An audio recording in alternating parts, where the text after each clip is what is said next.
We have the IKEA catalogue. I think last year 212 million. It's said to be the biggest print run in the world. Some compare it to the number of Bibles or Qurans. I won't do that. But 212 million catalogues worldwide in I think 26 different languages now, delivered free of charge in the catchment area of the store to each and every household. Free of charge. In the case of Indonesia, that probably means about 2.5 million US dollars to do that within our catchment area. It's a lot of money, eh? We do it for a reason, because it becomes the reference point of our customers. When I have a need for a bookcase, I'll just look at the IKEA catalogue. Now, I don't know in a 365-day period when that thought might come into their head. But when it does, we want that catalogue in the house, and we want people to keep it. And then we're also going online now, so we have a web presence, and in some countries we have e-commerce. We don't quite have an e-commerce offer in Indonesia yet. Hopefully July, we're very nearly there. So systems and methods, you do your part. You browse through the IKEA catalogue and the IKEA website. You go to the store. You look around yourself. You choose yourself. You decide what other things might want to go with what you've chosen. You collect the products yourself. You bring them home yourself. This is a lot of work, isn't it? How could we possibly ask anybody to do this? And you assemble it yourself. So you do your bit. Then, we do our bit. So what do? We design to produce at low price. So that's why we design everything ourselves, and we design it with production in mind for lowest price. We choose the best manufacturers who can deliver high quality at a low price. We buy in large quantities to get the price down. We bring a wide range of home furnishing products to life in our stores every day in 47 countries. We give tips and ideas and produce thousands of practical home furnishing solutions. Everybody's an interior designer these days, or at least you can be when you come to IKEA. 55 different room sets with all the products that we do, lovingly combined by our interior designers. So we're giving you ideas about storage at home, style at home, design at home, practical things at home. We sell in large volumes, and we've also figured out that flat pack furniture costs less. Now, in this world where we're all becoming more attuned to sustainability issues, this table, if packed flat, you'll get 6 times the volume in its built shape. To take that to another extension, that's 1 in 6 40-foot seagoing containers instead of 6. So we're shipping furniture around the world. We don't want to ship air. So it keeps the volume down, it keeps the actual volume of the products down on the pallet, and it reduces cost. And guess what? We do all that, you do your bit, we do our bits, and together we save money.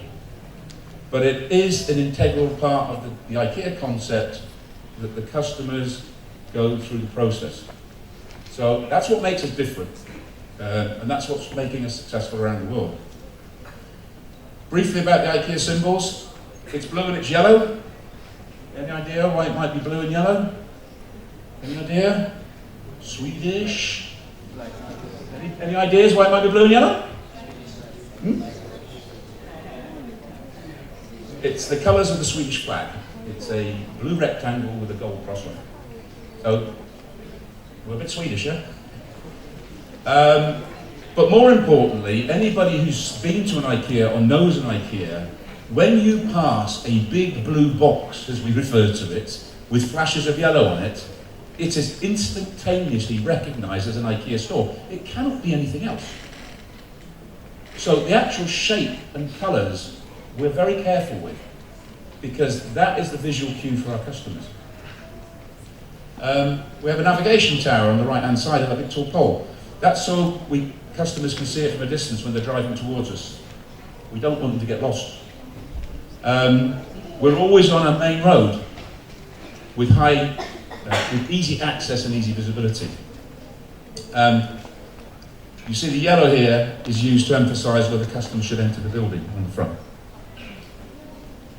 So the IKEA experience. A wide range, well-designed home furnishing products at prices so low that as many people as possible will be able to afford them.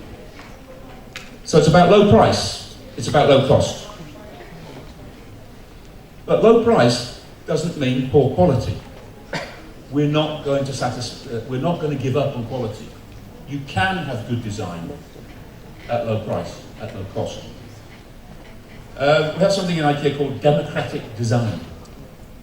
And democratic design is about unlocking the beauty of great home furnishing products.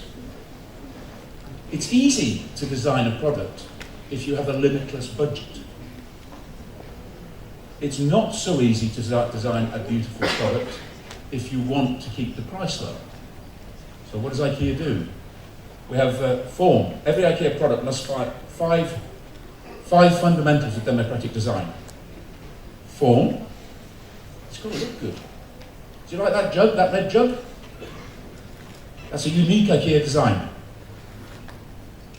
I don't know if you ever thought about shipping watering cans around the world. Normally they don't fit inside each other, do they? Because they've got a top on. Yeah? You can stack about 300 of those in the space you get one can otherwise. So design is about sustainability and how we actually save money. The Allen key, or an Allen wrench as the Americans I think call it, that symbolises DIY. You've got to do it yourself, you've got to put it yourself. It's the most common use or tool that we use in IKEA products. And of course it's flat pack. The flat pack is good from the point of view of getting things home, saving price, saving costs, and also the customer is part of the production process. So I'm not paying for somebody to make the table. You're going to make it, I give you the table a little bit cheaper. Yeah? And of course, the thing that those who will have been to an IKEA store is the famous self-serve warehouse, where you go into the warehouse yourself and get the products. Again, if you get the product from the rack, I don't need to pay a warehouseman to do it for you. If you take it to the till, I'm saving all that energy, I'm saving all that cost. And we then take the cost saved and put it into the lower price. Just a little bit about where we are in Indonesia, because IKEA has company-owned stores and we have franchise stores. This is a franchise unit in Indonesia. And to put in perspective, IKEA is part of the legal entity of PT Hero supermarket TBK. I'm told it's one of the oldest supermarket chains in Indonesia, one of the first, dating back from the 70s. And PT Hero is an Indonesian company listed on the Jakarta Stock Exchange, and 83% of the shares in PT Hero are owned by Dairy Farm, which is a Hong Kong-based retailing business operating in 13 markets throughout Asia Pacific, in food, in home furniture, health and beauty, and in some restaurants too. And so what's the connection with Dairy Farm and Jardines? Jardines is a Pan-Asian conglomerate based in Hong Kong. Total group turnover last year was somewhere in the region of 65 billion US dollars. And Dairy Farm is the retailing arm of Jardine Matheson. Also in Jardines, you've got Mandarin Oriental Hotel that you've got down in the centre of Jakarta, is one of the businesses. Jardine Lloyd Thompson is an insurance group that works with them. They have many interests, but something you will know from Indonesia is Astra International, the maker of Honda and Toyota motor cars and motorcycles, is 51% owned by Cycle and Carriage Singapore, which is a Jardines business.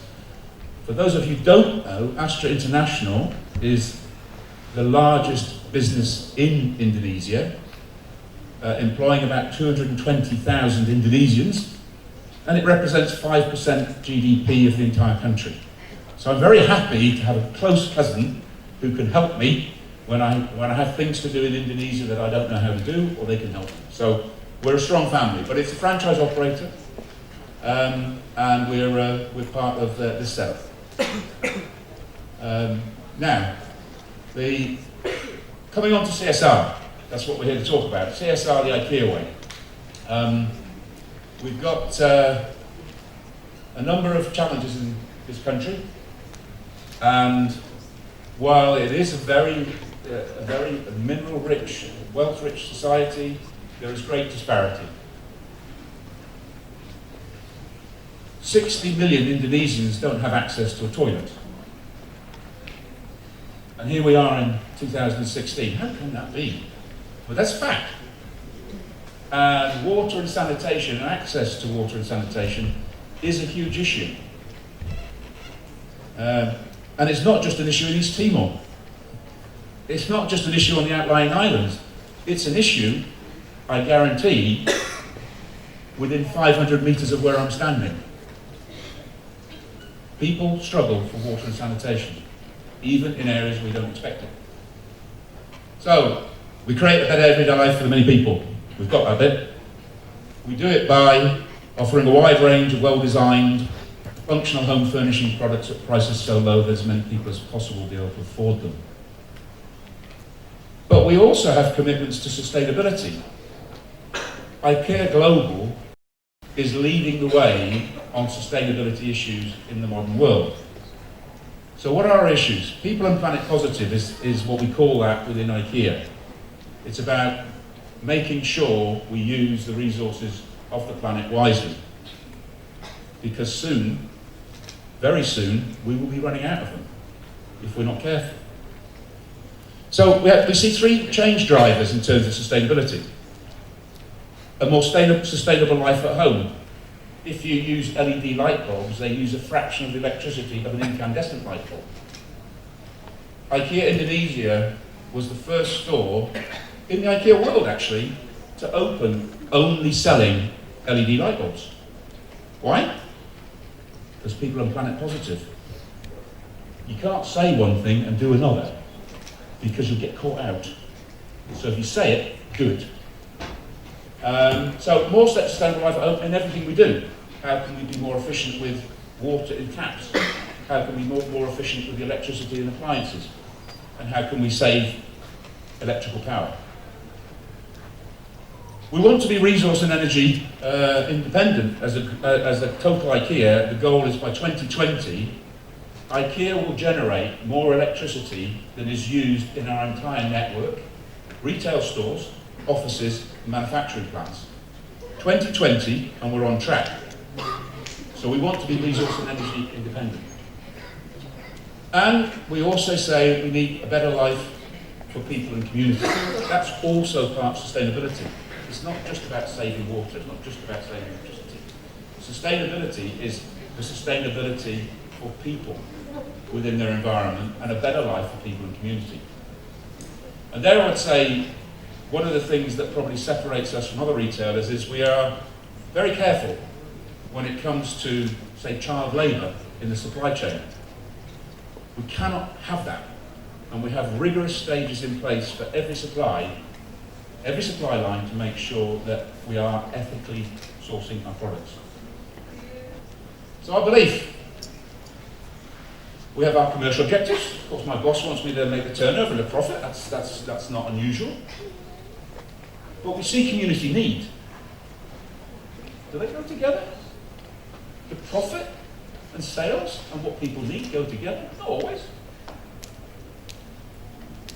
Customer engagement. Well, there's a good one. Customer engagement. What's all that about? I said it's the most loved home furnishing brand in the world, not the one that makes the most money. Love is engagement. Money's money. So we want customers to feel IKEA. We want them to see us as being different. Hopefully what I'll show you today, in terms of the CSR, the IKEA way, will give you an idea of what is this man talking about? Is he gone completely